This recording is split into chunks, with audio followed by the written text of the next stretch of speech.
Before I begin, I want to talk about my spiritual awakening experience.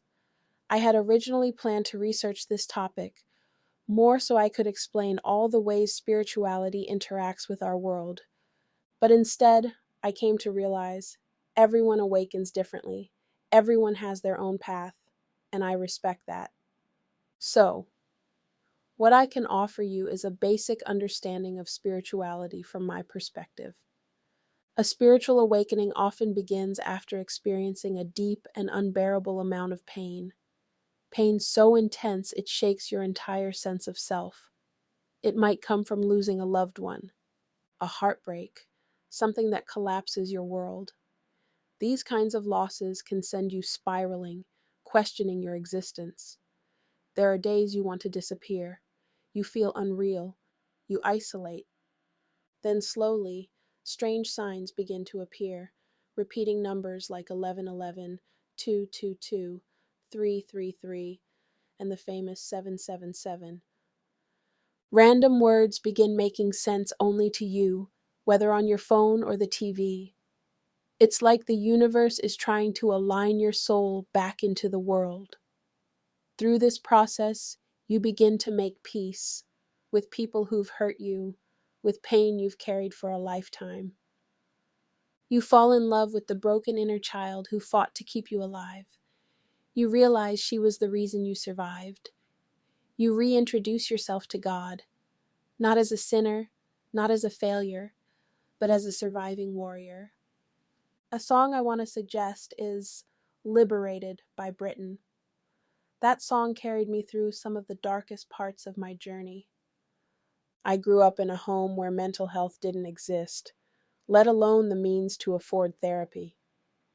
In my previous videos and segments, I've already given a rundown of my relationship with my mother. You could say I was just unlucky, I suppose.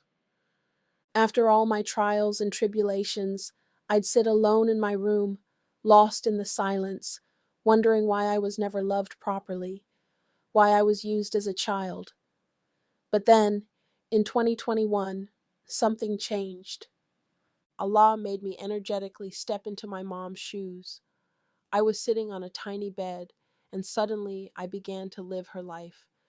It was like being transported back in time to the very stories she once told me, except this time I could feel them. I felt the pain of raising 4 children alone in a refugee camp during famine, with no husband left to protect or provide.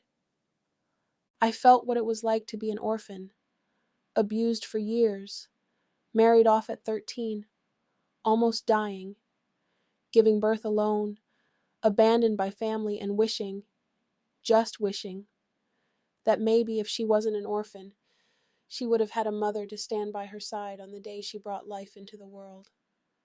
I felt all of it. In my already broken soul, I carried her suffering, and I cried. My face burned, my chest tightened. My whole being screamed that day. I cried for not listening to her. I cried for always giving to others but never to myself. I cried because she hurt, and I didn't know she was hurting. I cried because I didn't know what abuse even was. I cried for being unwell, and eventually I went completely numb. All of it, every wound, left me vulnerable to substance abuse. But little by little, the veil over my eyes began to lift. So I pushed myself to pray, imperfectly, inconsistently, but I tried. I brought my prayer mat with me everywhere. It was my reminder, a reminder of where I came from, who I belonged to, and what my purpose was. Sometimes I would relapse. Reality felt too heavy. I didn't have access to medication or rehab, and I couldn't afford healing. But even then, I had my prayer mat. I had Allah. Every night, between 2 a.m. and 4 a.m., I would cry to Him. Those hours were sacred. It was the only time I felt truly seen, truly loved. I felt my tears being wiped away. Every traumatic memory would surface in those hours, and somehow I felt comfort I couldn't explain. With my head on the ground, I begged Allah to take the pain away, to make it stop. I told him I wanted to heal. I asked forgiveness for anyone I had harmed, intentionally or not. I asked for the strength to forgive myself and to forgive those who harmed me. For months, I lived in a loop only He knew about. He made me face my past. And in that storm, I crawled back to Him, begging for help. I remember one day, driving while high, crying so hard I could barely see the highway. I screamed. I screamed at my father for dying, for abandoning me, for abusing my mother, for not being here to love me, for not protecting me from the hell I went through. Maybe, I thought, if he had loved her properly, she wouldn't have become so broken. I gripped the wheel, my voice trembling from my soul, and I screamed, Ya laitane kuntu turaba. I wished Allah turned me into mere dust. That Quranic verse, that aching wish to have never been born, to become dust, nothingness, to escape the unbearable weight of existence. Years before this, my mother once told me, follow your deen, or you'll stand before Allah and say, return me to dust. And that night, I meant it. I meant it.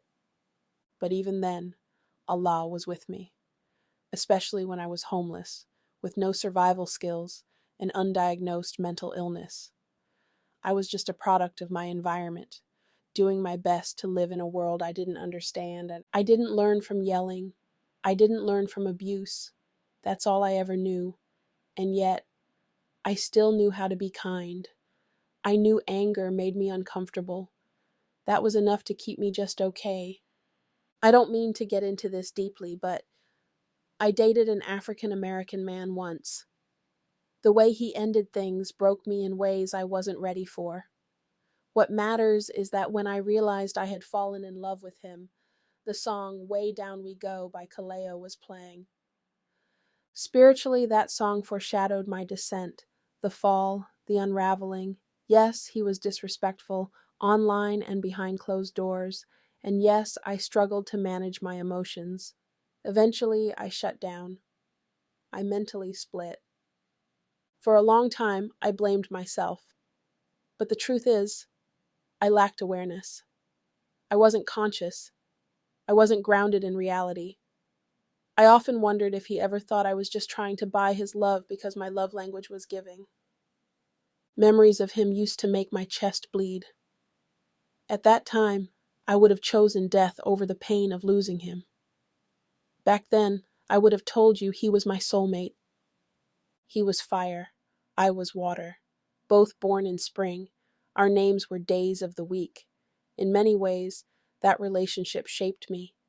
But I praise Allah, because losing him brought me closer to nature, closer to my Creator. I learned to value life, and I realized I was always deserving of love, every inch of me, and the Creator gave me all of it.